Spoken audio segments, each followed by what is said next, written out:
Hello guys, good morning.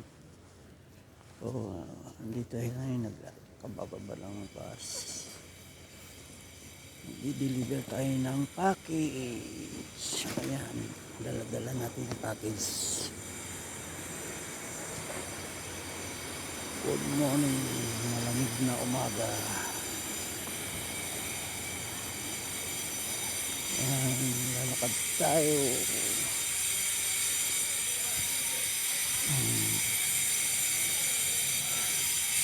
So, dahil usapan namin, isasabit ko na lang sa pinto niya dahil panggabi siya at matutulog na daw siya.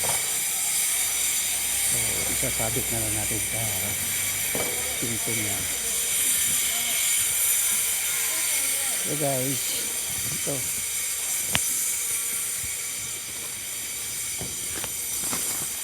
Dala-dala natin yung order niya, the power of cryo. Bye bye, anyong.